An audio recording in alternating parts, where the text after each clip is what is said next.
Welcome back to the Hardware Unbox podcast for episode 6. We've got Steve here to talk about some feedback on his latest Cyberpunk 2077 Phantom Liberty benchmark video and why he did not use DLSS and FSR upscaling in it, which was obviously a hot topic. We're also going to be going through and ranking all of the current generation GPUs from worst to best. Some very robust discussion there, maybe some surprise choices in our ranking, and just some brief news topics as well. So without further ado, let's get into it. So, Steve, happy birthday. Well, it's not for today. I believe it was yesterday. Have I gotten the days right? It was your birthday yesterday? Maybe. We don't need to talk about it. Why not? Are you an old man now? Like, what age did you turn? I don't you don't want to tell people? I don't think it matters. You've been calling me an old man for about 7 years now, so it's not helping me at all. No, well, my birthday was yesterday. Thanks for remembering, Tim. And I did turn 40. So okay, congratulations. Thank you. Nice. Big milestone. Did you do anything? Do you have any family over, big party? No, we're actually having a big party in December. We're going up north to do that because my other cousin, who I'm quite close with, he's also turning 40. So we thought, let's just combine the 40ths and use an excuse for a lot of the extended family. It doesn't get to catch up a lot to catch up. So we're doing that. That'll be fun. But as for birthday celebrations yesterday, pretty low key. Just helped Balin work on the Q&As, did a few things around the house and stuff. And yeah, we've got some family coming over anyway for an unrelated thing. So, it's good anyway. Good excuse for a barbecue and all of that. Yep, 40 now. Nothing's changed. Still enjoy benchmarking and doing all the YouTube stuff and having Tim and even Balin now give me a hard time about being an old man. So I have to hire someone who's very close to being a senior citizen, because then it will be awkward for you to rip on me all the time, maybe. I guess so. There'll be a bit more of like I could compare you a bit better in terms of age, because you're the only reference point. So it's like you're the old man on the team. But if there was an even older man, then things would have to reset a little bit. But hopefully everything was going well. I wanted to start off this podcast with, I guess, a feedback episode, because Steve, you've been destroyed in the comments of your CP Cyberpunk 2077 Phantom Liberty benchmarking. When am I not destroyed in the comments? It's like just the thing that I do now, or have been doing for a long time. Yeah, that's good fun.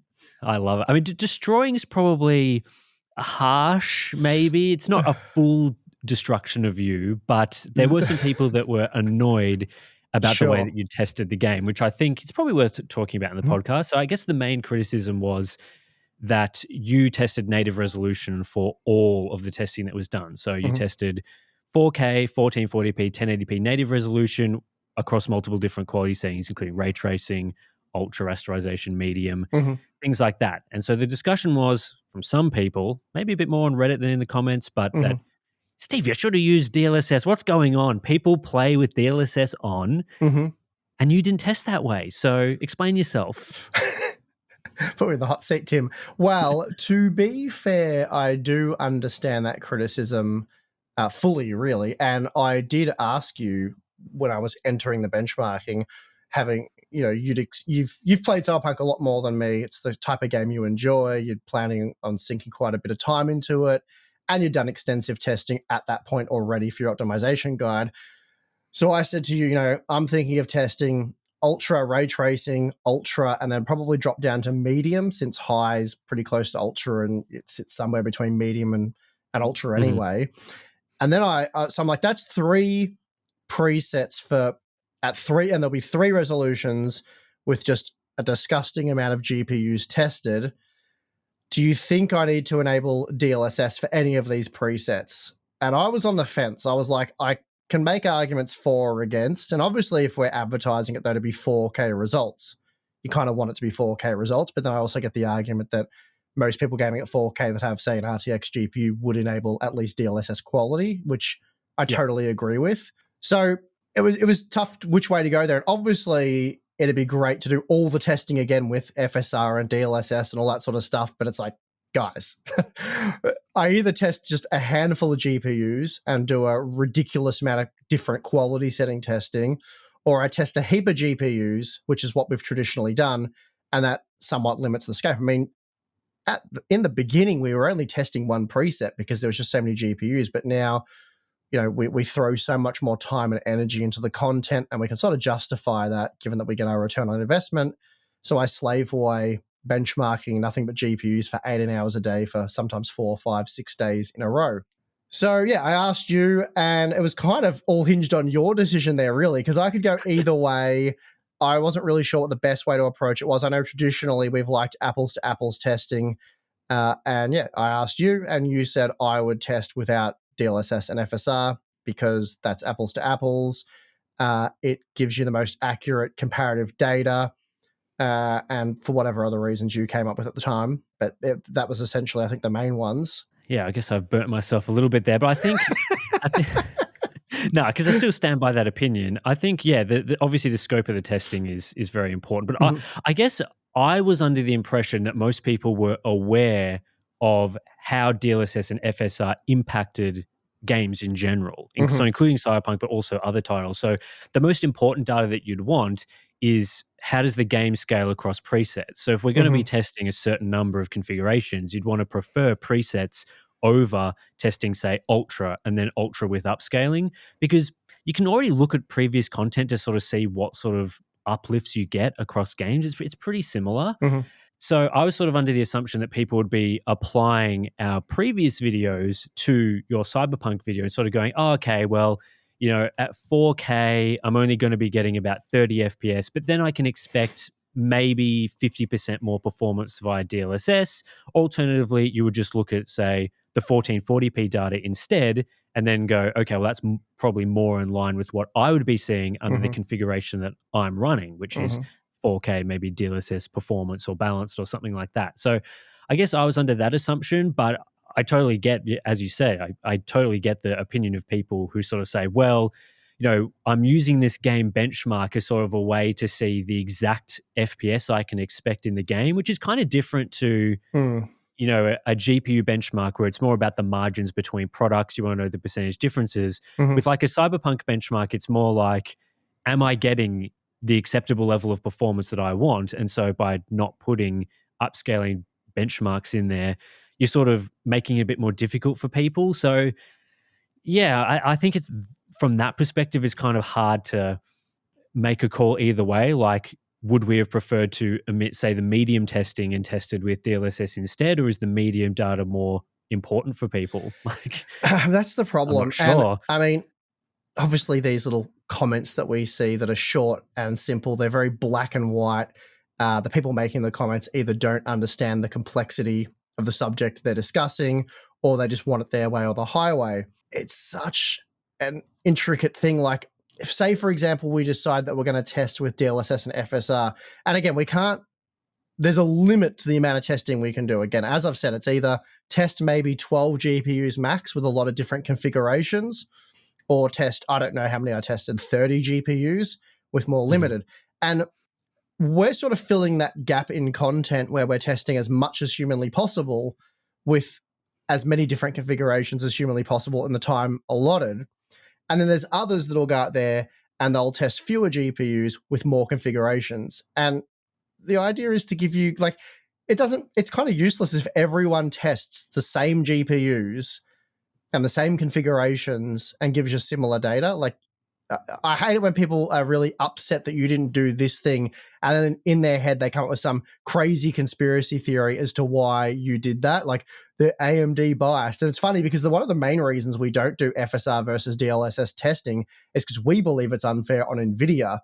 And as we've proven in a very detailed video that was directed at dumb Reddit comments, is that for the most part, DLSS quality and FSR quality scale the same. Whether it be at 1080p, 1440p, or 4K, you're going to get a very similar percentage uplift in terms of performance. It's not a pro for AMD, for example, not to use upscaling. If anything, it's advantage AMD, because especially at 1080p, you're getting the same performance uplift on a Radeon GPU as you are a GeForce GPU using DLSS, FSR for the Radeon GPU. The same performance uplift, but especially at 1080p, the image quality is better with DLSS. But in the graph, we're showing... So it's benchmark cheating, in my opinion. It is benchmark cheating for sure. And it doesn't change anything. Like, people are... I see these really really moronic comments. I'm sorry, there's no other way to put it. Really dumb, ignorant comments on Reddit suggesting that we're pro AMD and that's why we didn't include DLSS. And it's like, if we had have included DLSS and FSR, you would have seen the same margins we presented to you. The comment then becomes like, well, you should only test DLSS and omit FSR, which is then we get the opposite side of the comments, right? Which is like, you can't use one. You can't and do we already decided previously with a previous controversy, which was when I think you tested a handful of games just with FSR because FSR runs across all GPUs. Oh, God. And then people were like, well, as an NVIDIA user, I realistically wouldn't be using FSR. I'd be using DLSS in that game. So you should be testing DLSS for NVIDIA and FSR for AMD.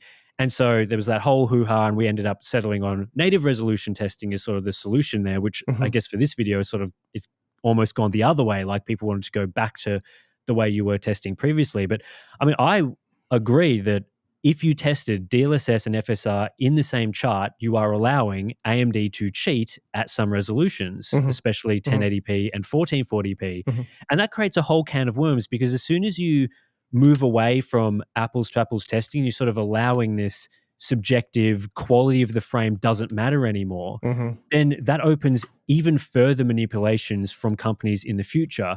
So because companies are aware of how people benchmark and test products. So they're going to know that, most people are testing apples to apples native resolution. So we need to make sure the performance is as good as it can be for that situation. But if everyone moves away from that and starts going, well, the quality doesn't matter anymore. Like we're just going with whatever, like it could be basing off the same render resolution or whatever the case may be, they could start pulling some really dodgy moves to increase the FPS number. Like, for example, if, let's say AMD comes up with some way to take FSR quality, they reduce the quality of it even further by doing some weird tweaks like, I don't know, manually going in and turning down shadow quality in all games or something. So they're even further behind, but that gives them an even larger, number in the chart.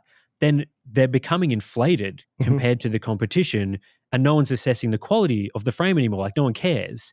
So you just end up with this race where each company is going to start doing more and more techniques to reduce the quality of the image to make their rendering technique faster so that they appear higher in the performance charts, which I think no one wants that. No, and it becomes even messier than that because someone listening might go, well, you would analyze the image and you would say that AMD's image quality is worse, but it becomes such a subjective measurement. It just becomes impossible. Like people could argue that, I don't mind that shadow quality reduced because the performance uplift is better, or in some instances, I think it looks better.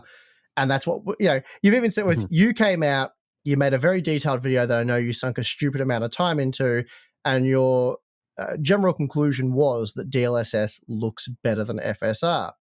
And then we saw so many reply articles and comments and things on Reddit, and even people like spending so much of their life attacking that content, saying that Tim doesn't know what he's talking about, or he's got to use these video analysis tools and, all of these different things. And that it was just really, it was their opinion differed to yours based on something that's fairly subjective. But I think most people agree that DLSS does look better than FSR, especially at low resolutions. But to what degree does DLSS look better? Like put a number to it. Yeah, I know. You can't. What number do you choose? And even when we tested 26 games, like the artifacts and like the way each of the technologies work, you kind of get a feel for. So you look at 26 DLSS games and 26 FSR games, you tend to run into the same sort of issues and same sort of artifacts. But it still can vary on a game-by-game basis. Like DLSS has various different presets that developers can use. They're labeled like A, B, C, D, that sort of thing. And developers can actually choose whether they use something that takes into account more temporal information, which tends to increase ghosting because it's accumulating across more frames, or a technique that almost preferences the current frame, which reduces ghosting but introduces more shimmering and things because it's not accumulating over multiple frames. So developers will tend to use that sort of preset for like a fast-paced game, and they'd use the more accumulation one for a low-paced game, which means that even it really depends on which one they choose as to what sort of artifacts you get. And then it comes a subjective evaluation of like, well, is ghosting or shimmering worse? Like, how do you answer that question? Like, some it people depends are on the more game, sensitive and to different things. So we've seen comments as well, like, oh, you should be trying to match up the quality of DLSS versus the quality of FSR. So that might mean using DLSS performance versus FSR quality, ooh. which is, how could we do that without copying criticism? Like, you're just opening yourself up to basically any sort of manipulation or bias that we could possibly be criticized for, we will be criticized for testing that way. Like, imagine if we chose to test DLSS performance up against FSR quality. We would never hear the end of it. Ah, it'd be so bad as well. But I mean, this is where Yeah, and it's not a good way to test. Like, let's be clear. I'm not just saying I'm scared of criticism calling us biased or whatever. It's just a bad way to test, because you're subjectively, it's very bad. yeah, you're subjectively saying like these issues are worse than these issues, which is, it's And quite difficult. you're essentially, we're giving AMD and Nvidia an inch. And you know what happens when you give one of those companies an inch. This is where gamers, especially, I shouldn't generalize and say gamers, but this is where the extremist type gamers that you see on Reddit that are attacking somebody for disagreeing or not using the same hardware as them, and because that's becoming more prevalent because there's just so many more of them now, because the percentage of gamers has increased, it's where they're going to shoot themselves in the foot and ruin gaming for everyone. It's going to allow, as you've said, like AMD and Nvidia to run wild, and like cheating will just be a way of life for these benchmarks. It used to be back in the day that if the image quality wasn't exactly the same, if one company was just like cutting the corners a little bit to get a few more FPS, they'd get called out. It'd be cheating. It'd be this huge controversy, and it'd get and then, oh, it was a driver bug. We're solving that. And it'll get fixed. But now, extreme or enthusiast gamers, the ones that are on Reddit that are, complaining about all this stuff, are pushing for that, are encouraging this apples to orange testing. It's definitely not good, and it's going. I can assure you, it's going to send us down a bad path that is not good for gamers, and it's going to be bad for future GPU generations. It's not going to be good. I think we're sort of almost heading down that path now. Like, some of AMD's recent, we can talk about NVIDIA later as well, but I think AMD specifically with their like 7800 XT announcements and stuff, they were talking more about HyperRX, FSR3, FSR fluid motion frames in the driver and things like that. And they were sort of doing those comparisons where it's like all that tech off versus all that tech on. They're including things like Radeon Boost in there, which in my opinion is not a very good feature. Like, it does work, but it's not. Moving your mouse and having the resolution of the game drop is, in my opinion, quite a jarring experience. Like, those mouse movements cause a lot of change in frame rate, which is, you don't want big jumps in frame rate like that. Again, this is based on my testing from quite a while ago. I don't know if they've improved that, but I wouldn't say that Radeon Boost delivers the same image quality as native resolution, which tends to be the argument for why, this apples to oranges DLSS versus native testing or whatever is acceptable, is because it's like close to native or better than native. Now, I'd say Radeon Boost is not better than native. If we get to fluid motion frames, like frame generation in the driver from, AMD, I'd be very surprised if that was able to deliver native image quality. Very, very, very surprised. There's almost no chance. Some people have previewed it and they say that it's okay. I haven't seen it.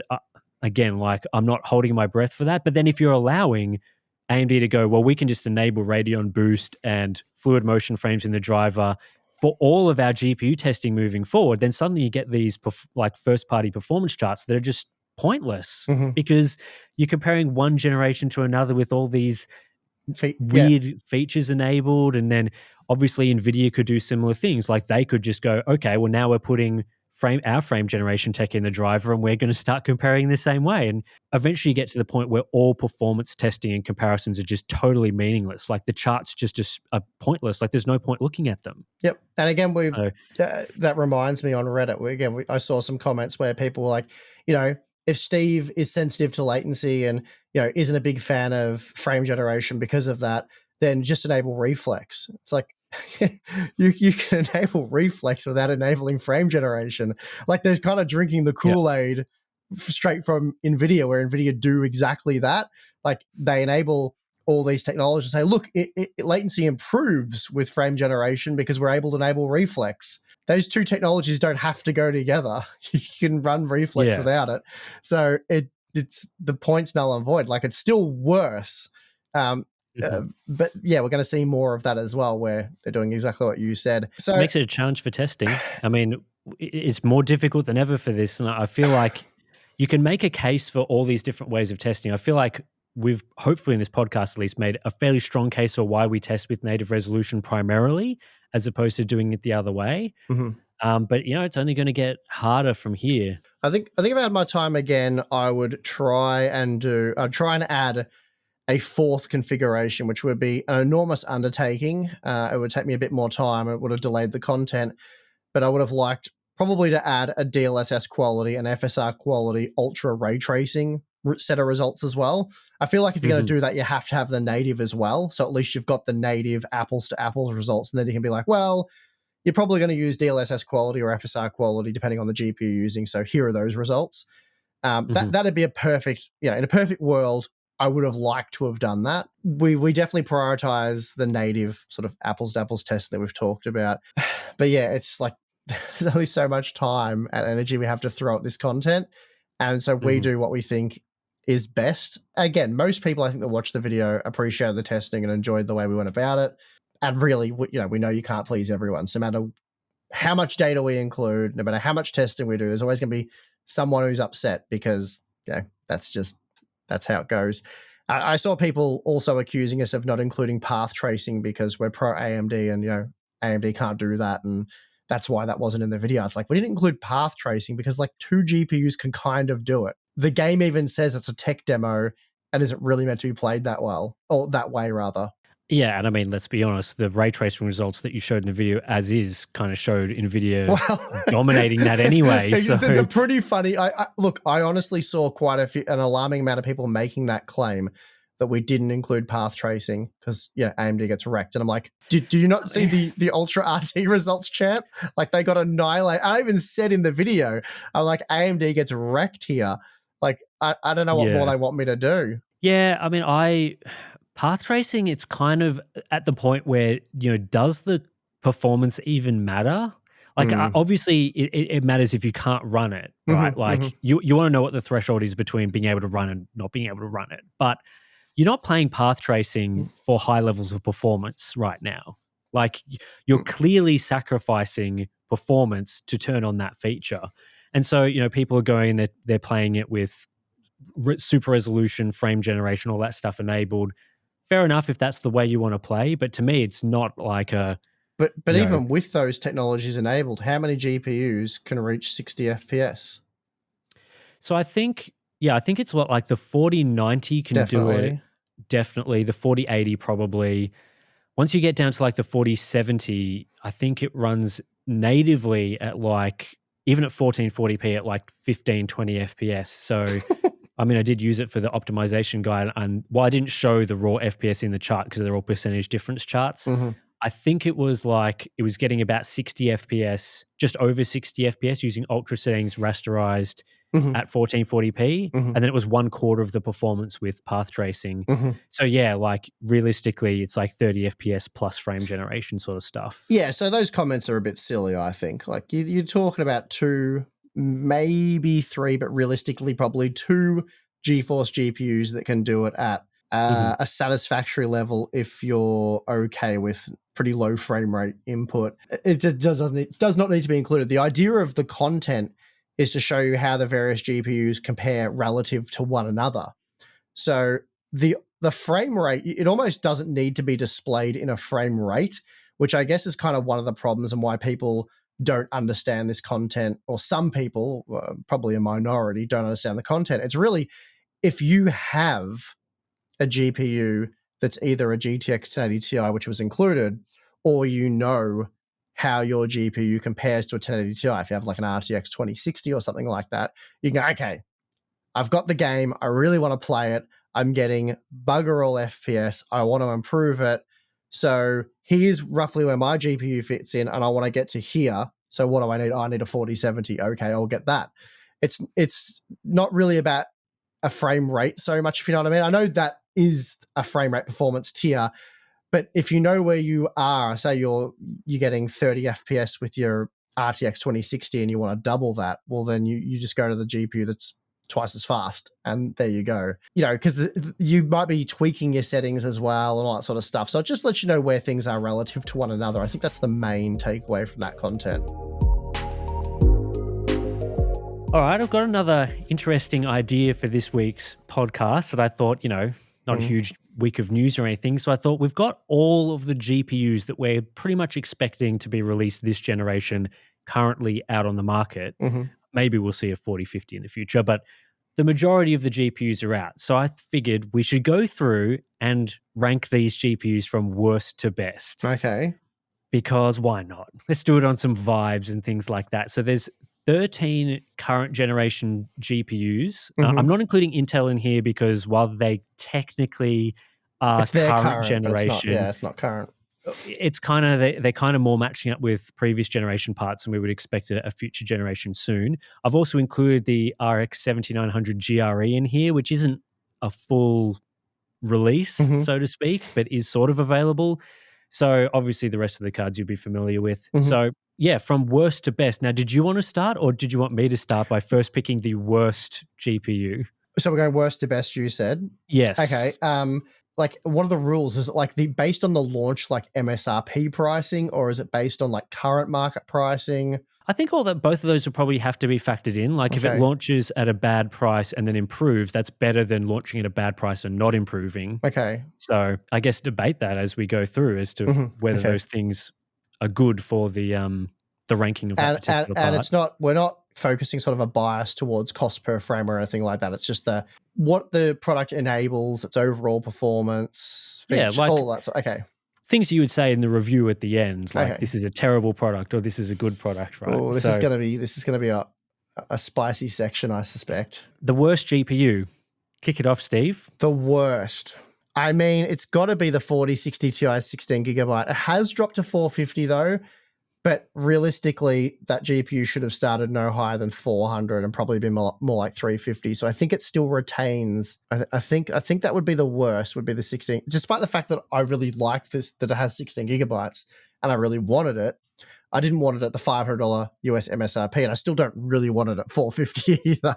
So do you think that's a fair one to start as the worst? I think so. I think the battle is mostly out of the 16 gig or the 8 gig card. I think the 16 gig card probably gets the worst spot just because it's not that much. I mean, it's really not faster than the 8 gig model. Would you say that the 16 gigabyte's the worst and the 8 gigabyte? Like it's the same GPU.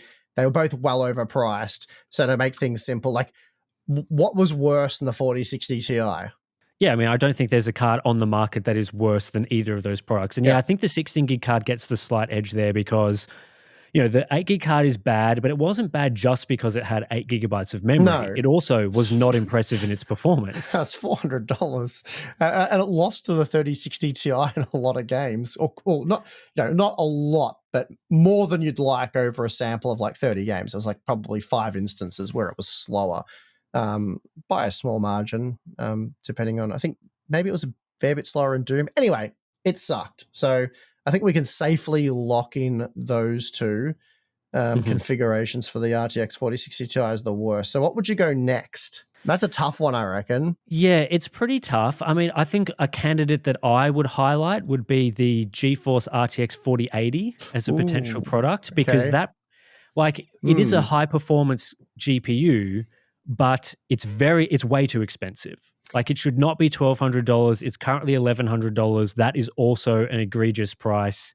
What's the 7900 XTX dropped to though? Because in my review, I wasn't wrapped with the 7900 XTX, and I felt that the RTX 4080 was a justifiable purchase at $200 US more. As crazy as that sort of sounds, but you did get frame generation for those of you who want to use that. You do get the superior upscaling technology. How much better that is up for debate, but we believe overall it is a bit better.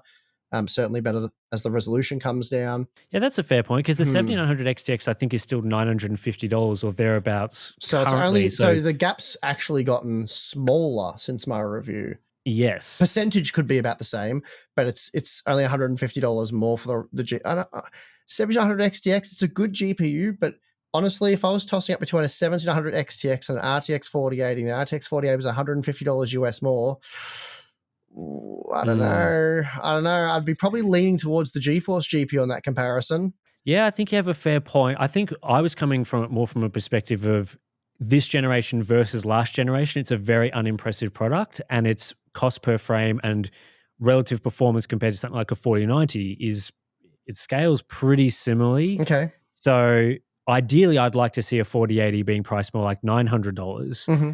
But you do make a good point that in this current market, it is, you could definitely make a case for it over a 7900 XTX, and I don't think a 7900 XTX is the third worst GPU. This is your pick, so I don't want to manipulate it in any way. But has the RTX 4070 Ti come down from $800, or is that still $800? No, that's still $800. Ooh, that's a bad $800 for 12 gigs of VRAM. Ooh, that's bad. All right, that's a bad one. I think I'll pick that. As the next worst GPU. Okay. You make a good point there. This card should have 16 gigabytes of memory if it's coming in at $800 US. And again, like, these parts are just slotting into the cost per frame value tier. So a 4070 Ti should be, in my opinion, significantly better value than a 4090. Like, you should be getting a much higher level of value there. And realistically, this card should be where the 4070 is right now at $600. So matching the pricing of the 3070 Ti, you'll be getting a good performance uplift. 12 gigabytes, hard to justify, but again, what are you going to do there? But yeah, in its current position, and the fact that it hasn't come down in price at all, it feels like it's just ripping off customers, that one. Like $800, it's a ripoff. Yeah, it's bad. It's bad. It certainly makes the RTX 4070 look half decent at $600. Well, let's drop to $550 now. The next worst, this is a tough one. I know you were going for the 4080, but honestly, I find like the RTX 4060 worse. I also find the RX 7600 though. That's. I mean, we got like a 7700 XT and 7900 XT to evaluate as well as two cards that were very bad at launch. The 7700 XT sucked, but. The 7900 XT has been adjusted in price, so it's a bit better now. The 7700 XT, though, hasn't, though we are much closer to that product. Yeah, I feel like that's probably a bit I would be like, it's a tough one, right? Because the 7900 XT, when it was down at $700 for a little bit there, that was a great buy. It's back up to $800, I believe. I think it's pretty much hovering about there. Yep. That is the same price you'll pay for the 4070 Ti, and you do get 20 gigabytes of VRAM and better performance. But does it go next in line? It's so tough because most of them suck. I know. So it's really tough to, because if we get to as we get to like the top 5, people are going to think that we're like thinking these are good. And that's definitely not the case. So I think at the point, ranking all 13 current generation GPUs from worst to best, it's probably like from worst to less trash. It's probably better terminology for that one. I mean, to sort this one out, I'll ask you a simple question. Okay. Would you be preferring to recommend to someone, let's say that, with budgets included and stuff, would you think it's better to buy a card in the lower price tier, so like 4060 or 7600 tier, or better to buy it in sort of the 7900 XT, 4070 Ti tier? Because I think if one of those tiers is providing worse value right now, then that would determine which comes next. Right. Worse. So I'm not sure how much availability there still is for stuff like 6700 XT, because they were up around $300. Or down around $300 for them rather, which is close to an RTX 4060. So let's just pretend that they still exist, because I haven't looked since I really reviewed those cards. I think that last GPU pricing update, they're still very available. 6750 XT around that $330 mark. Yeah, so therefore RTX 4060 is a terrible buy. So that'd probably be my next one. I know we've gone heavy GeForce here, but typically, they offer a lot less value. But the RTX 4060s particularly egregious because frame generation's much more questionable there, because you're starting from a much lower base frame rate. DLSS is also less useful because you've really got to use the quality mode, and it's really only good, I would say, at 1440p and iffy at 1080p. So upscaling is less useful the lower you go, which seems counterintuitive because you're more likely to want to use it, but that's just how it goes in terms of quality. I'm going to pick the RTX 4060. I'm going to do it because otherwise we'll be here forever. Yeah, and I think as well it dropped from 12 to 8 gigabytes of memory. That's right. Compared to the 3060. And the performance is pretty close to the 3060 from memory. And of course it is a little cheaper than that part, but just isn't that competitive. So I think with that in mind, the next choice is quite obvious in that I'd put the RX 7600 in there next. Yep. Because while it is probably slightly easier to recommend than a 4060, it being around as the same performance, it is a little cheaper, has the same memory configuration, so you're not really tossing up there too much. And as you said about the features, the Radeon product, the feature difference is less relevant in this sort of price tier, but it's still a pretty terrible buy at $270. There are still a lot of last generation products that you definitely recommend over it.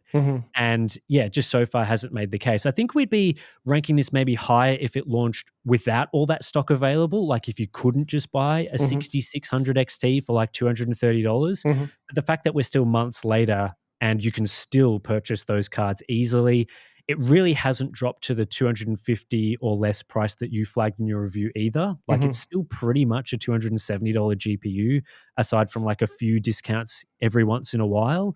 So based on that, the value is really poor. And I think that you just shouldn't buy it. Yeah, that's fair. Well, a card we've been overlooking a bit, which is I think pretty terrible, is the GRE. So the MSRP was $650. Can you buy it? I have no idea. I don't know. It's meant to be $650 US. The 7800 XT is $500 US. It's $150 US more. Doesn't really offer anything. It's kind of the same product, I believe, in terms of performance. Yeah, same VRAM as well, isn't it? Because it's cut down to 16. That's right. So it's same VRAM. I think the performance must be very close. I don't know if they were both in my 7800 XT review. I kind of ignored the GRE because you can't really buy it. Also, it's crap because you can't really buy it. So I think the GRE would probably be my next one. I mean, I probably wouldn't have included it in this list because it sort of isn't a real product for most people. But anyway, we'll chuck the GRE in because that could go anywhere really. Yeah, I think that's probably a fair position. If the 7800 XT hadn't been released, I think that card would be looking a lot better because back when you tested it, the 7800 XT wasn't available and it did look reasonably good value compared to the higher end AMD part. Because it was like the cheapest GPU you could get with 16 gigs of VRAM, right? From the current generation. Along those lines. Yes. So that made it. But yeah, especially because was that before the 4060 Ti 16 gig, which then would have changed? Yeah, actually, you're right. I'm not sure. It may not have been. I don't know. Anyway, it's not a product we can buy here, so it's somewhat irrelevant. Okay, so your pick. So the products that we have still available are the 4090, 4080, and 4070 from Nvidia, and the 7900 XTX, 7900 XT, 7800, and 7700 XTs. I think that one's pretty easy, right? Yeah, I mean, I don't know. Am I going to say the card that you're thinking? I would have picked the 7700 XT as the next product. Yeah, that's the product. I think that there's a chance for this product to be redeemed with the price cut down to $400, but right now we haven't seen that. At $450, it's obviously a terrible buy. You would just buy the 7800 XT instead. 12 gigabytes of memory as well. It's not really offering it's competing with the 4060 Ti tier cards, but it isn't like blowing them out of the water or anything. Like the 4060 Ti 16 gigabyte is now the same price, so it doesn't really have like a memory advantage over the 4060 Ti tier anymore. And yeah, just one of those AMD fails where they just completely priced it wrong. So it really shouldn't be in the position that it's in. So yeah, that would be the next pick. Well, I think this is possibly the most controversial pick of the lot with 6 options remaining. I'm definitely going to upset some people with this one, I think, but I'm thinking the 1700 XTX. Probably make it interesting. Well, I honestly think it's dropped by $50, but the 4080's dropped by $100. We've already had that conversation where I really think if it was a bit cheaper, if it had dropped down to $900 reliably, like that was the price, or if it launched at $900, then I think the 4080 would be noticeably worse. I'm really tossing up between the 1700 XTX or maybe the RTX 4070. But I think the RTX 4070, it's only 12 gigs of VRAM, but it was $600. And for a long time there, it was actually one of the better value current generation mid to sort of high-end mid-range card. Where I would have put a 4070 as better than a 4080, but again, it depends like what you're sort of after. Yeah, they're very similar for me, but yeah, I think the 4070 was better value. Yeah, I'm just going to do it. I'm pulling the pin. The 7900 XTX, it's done. I'm not sure I would have gone to it first as like my first choice for this next card, but if you're thinking about like the sort of buyer that would be spending $1,000 on a GPU or thereabouts, you kind of want the best of the best type stuff in that tier. Mhm, And AMD sort of struggled with the past couple of generations convincing people that their highest end GPU is worth that instead of just paying a little bit more to get the Nvidia option. mhm, Like you have to think, if someone has allocated around $1,000 to spend on their GPU, would they be buying a 7900 XTX or would they just be spending a little more on a 4080? And I think most people would be buying the 4080 instead, even though I think it's not a great value card or mhm, anything, mhm. but it's got a stronger feature set. It's got, the VRAM consideration isn't really something you'd swing to AMD on that front. Yeah, the performance is sort of similar, but Well, better ray tracing, which you'd probably want to be using on a mhm, 4080. mhm. Yeah, well, it's an interesting pick because I'm actually about to start re-benchmarking the 7900 XTX and RTX 4080 head-to-head in like Mhm. maybe 13 or 14 of the most recently released games. So your Starfields and all that sort of stuff, Phantom Liberty, all those games. I'm going to test them with like an ultra type preset. Then I'm going to test them with the ray tracing preset that makes sense. And then I'm Yep. going to test them with the ray tracing preset that makes sense with the highest quality upscaling option available. So that'll be interesting to see where they come out there. I don't know, and what conclusions you can draw from that data. But anyway, for now, Mhm. I'm going with the RTX 4080 as being the better buy of the two, especially at the current prices. And that's kind of the way I went in my 1700 XTX review as well. I just thought it was priced too closely. I know people were quite outraged by that because it was $200, but as you said, when you go to $1,000, what's $200? I think for the next segment, I personally would be tossing up between the RTX 4080 and the Mm-hmm. 7900 XT as the next products. So I guess it comes down to how much weight do I place on the 7900 XT's MSRP being awful. So obviously, when that card came out, it was impossible to recommend. Mm-hmm. Whereas the 4080 was like, at launch, and then once we saw the 7900 XTX data, it was like, yeah, maybe. Mm-hmm. But the 7900 XT was like, absolutely not, like big no. Mm-hmm. Mm-hmm. And now it's more like I could recommend that. Was a Mm-hmm. 48?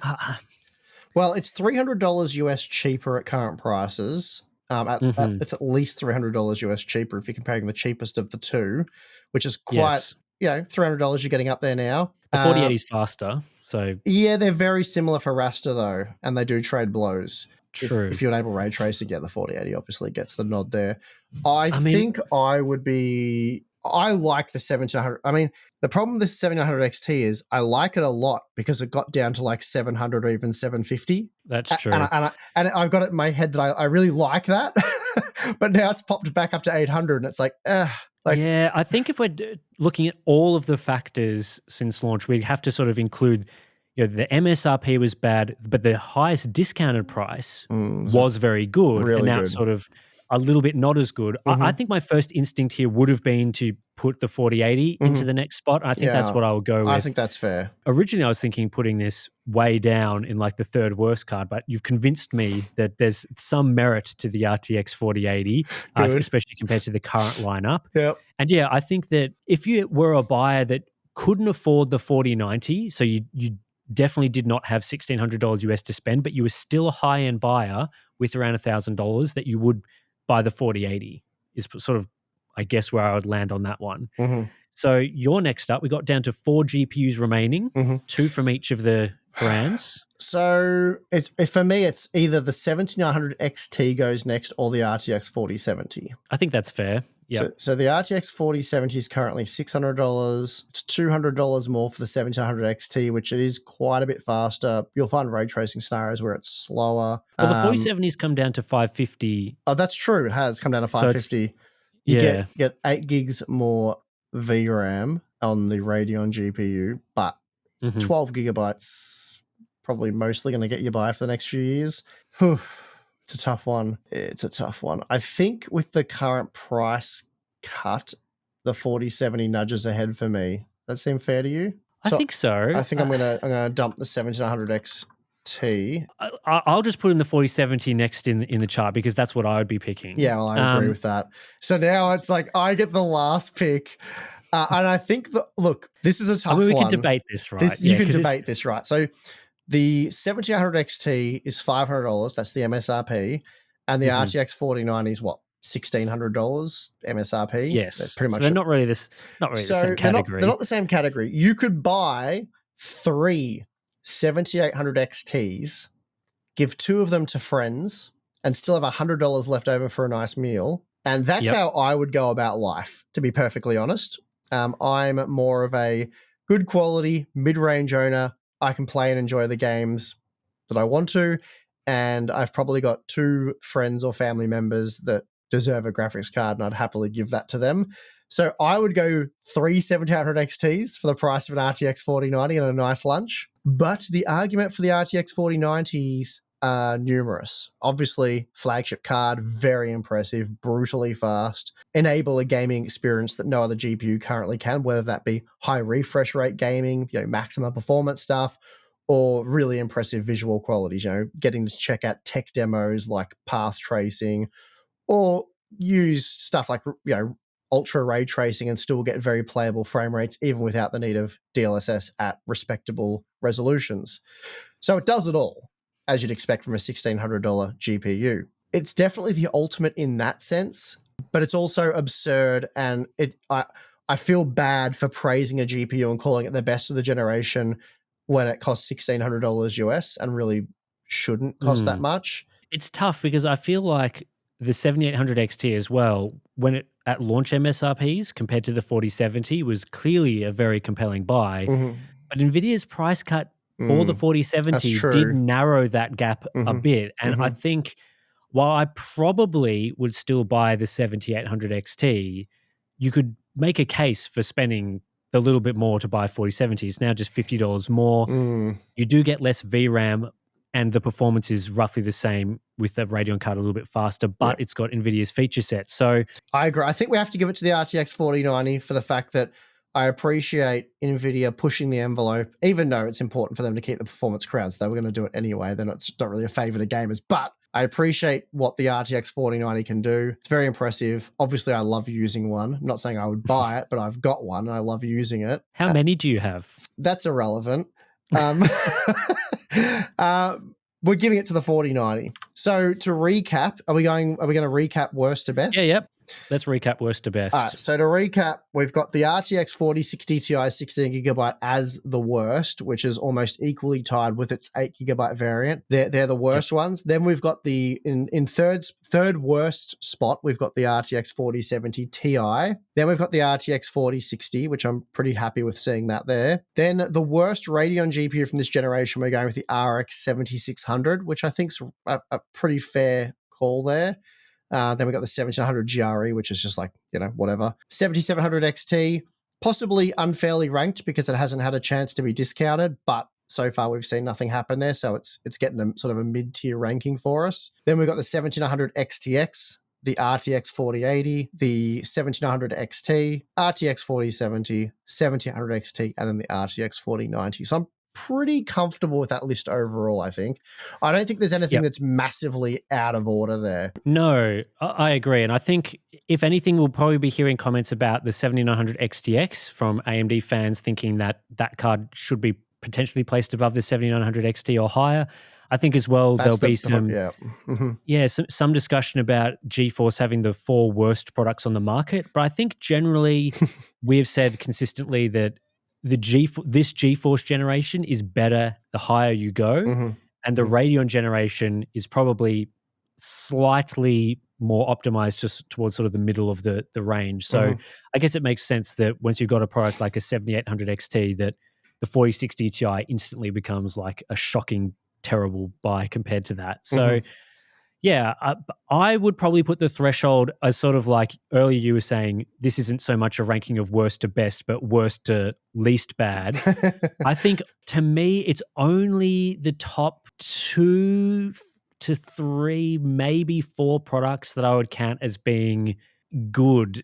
So sort of like there in the rankings is sort of like the good to bad. In between the 7900 XT and RTX 4080, we go from I can get a bit of positivity around those products and a bit of hype, but everything below that is sort of yeah, I'm not enthused about that. Mhm. I don't know. Would you place that threshold in the same area? Again, the only truly exciting product this generation is the RTX 4090, but the price is Yes. dumb. Like the 7800 XT is a 6800 XT with a lower MSRP, essentially. Yeah, it's a smidgen, Yeah. like 5% faster on average, maybe. A little bit more fuel efficient, AV1 encoding, maybe improved ray tracing in some regards, but really it's pretty underwhelming. The price is what saves that product. So having a product Yeah. saved by price and price alone is pretty underwhelming for after 3 years. That's not great. Yeah, it's kind of a failed Yeah. generation overall, really.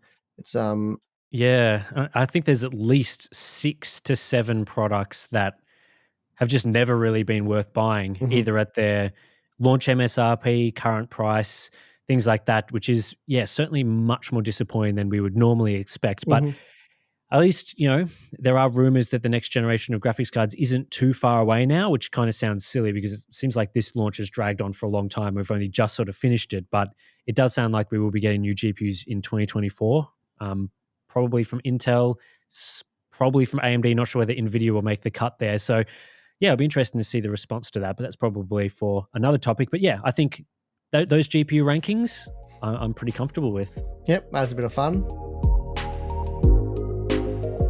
Final topic, bit of a quick news one, which is also related to GPU pricing, has been Newegg launching this GPU trade-in program. Mhm, So I guess this is similar to like just recently I bought a new phone, for example, and I traded in my old phone because they gave me a massive amount of money for it, which it definitely wasn't worth. So I traded it in, got a good discount on my new purchase.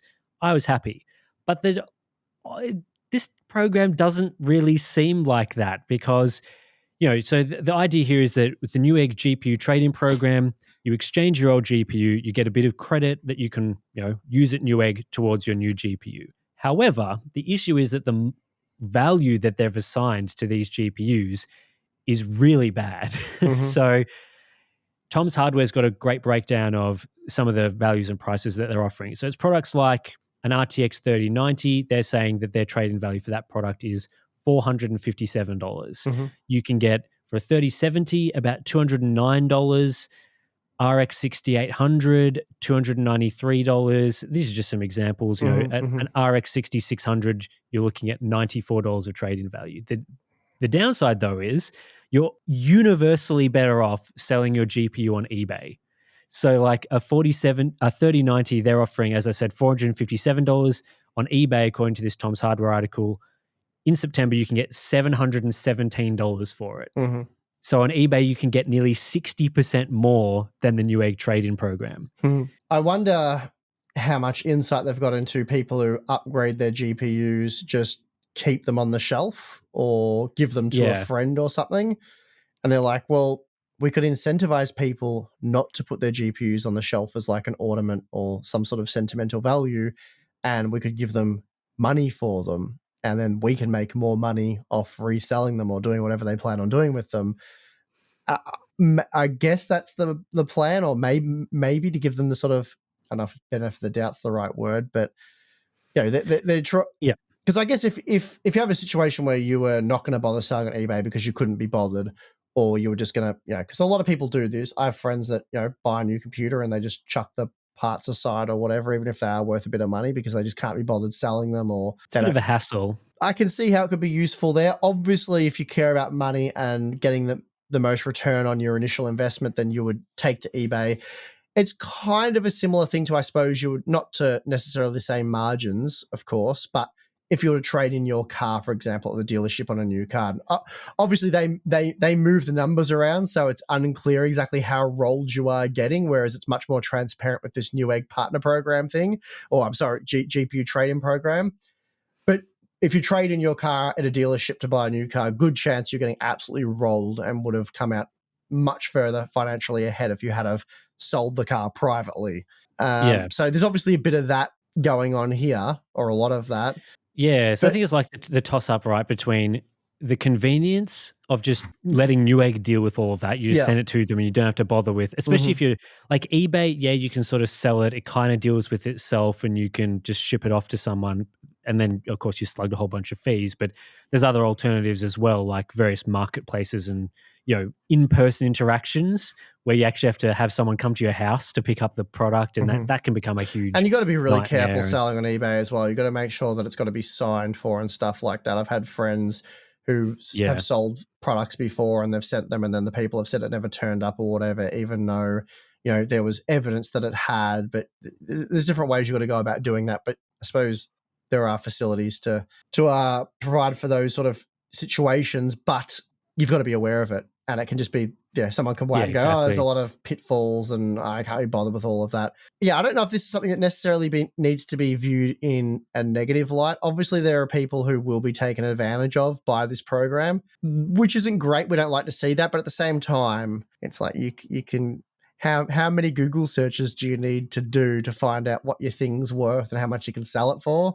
So that really comes under the heading of being lazy. It's not like when Nvidia sold you a GT 1030 with DDR4 memory and it was completely unclear that it had different memory to the other GT 1030 that you'd researched, and the performance had been slashed significantly. So I don't think it's that kind of dodgy. An optional trade. It's an optional trade-in program.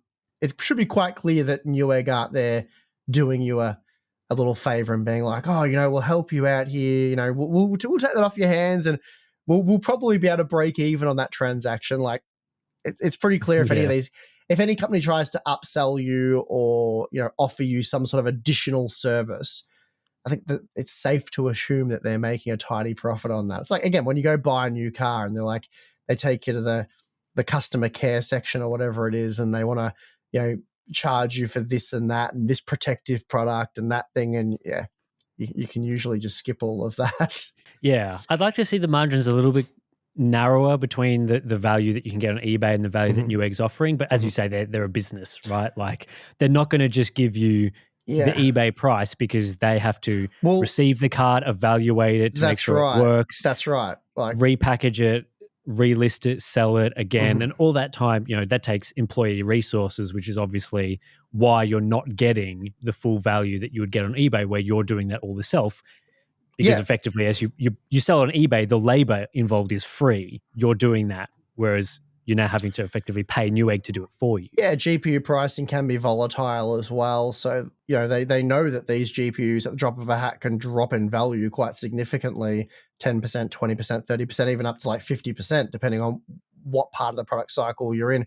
I'm sure they'll update that pricing quite regularly as well to try and avoid those situations. But there's a lot to take into consideration there. It's not as simple as, they'll make... If they could be guaranteed a 10% profit on everything, then the margins would probably come down. Anyway, it'll be interesting to see what other... I haven't read too much into it. I haven't seen what people's comments and feedback are on it. But to me, it just seems like, terrible value program.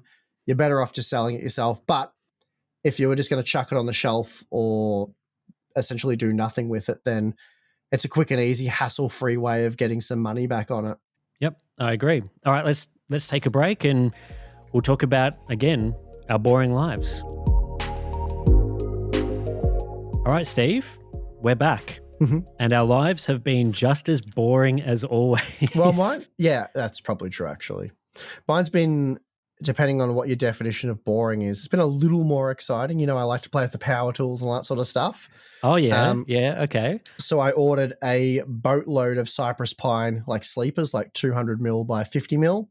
Really nice quality wood. I got the structural stuff, and I made a heap of like bench seats and stuff. I think I put some in our BTS section on the Harbour Unbox Discord.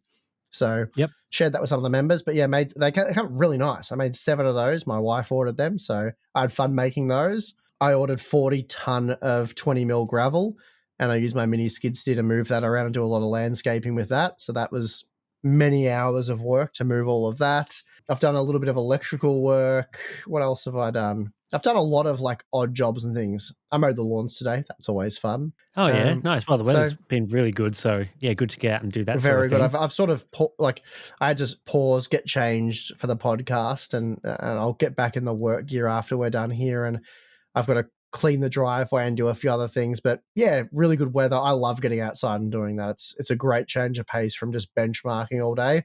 We don't have any benchmark videos planned for about a week and a half, so I'm just enjoying this sort of quieter period where we do the Q&As and all that sort of stuff to get outside and play with the power tools and do all of that. So yeah, I've been doing that the last 2 days, thoroughly enjoying it, and I'm keen to get back out there.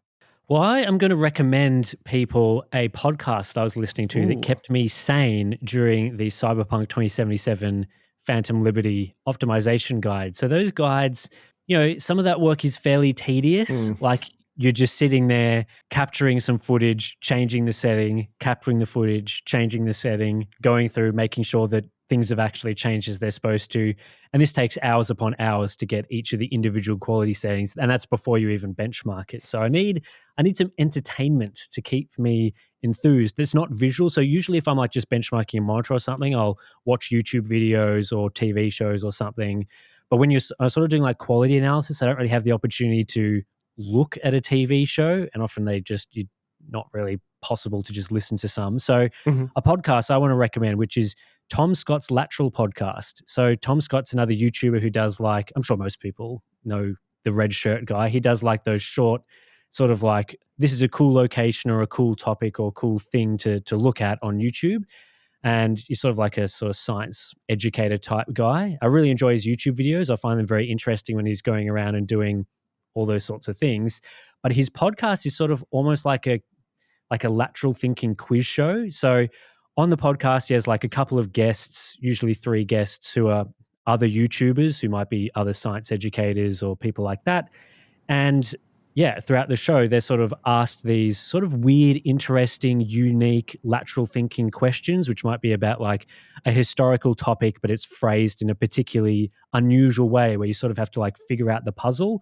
And so the show is basically the guests going through and they're all trying to like solve these questions and problems. And I find it, pretty interesting. It's kind of like a puzzle, but you're also like learning about various different facts and things as you go. So it's been very engaging to sort of just smash some of those podcasts because they're very digestible. They go for like half an hour, 40 minutes sort of thing.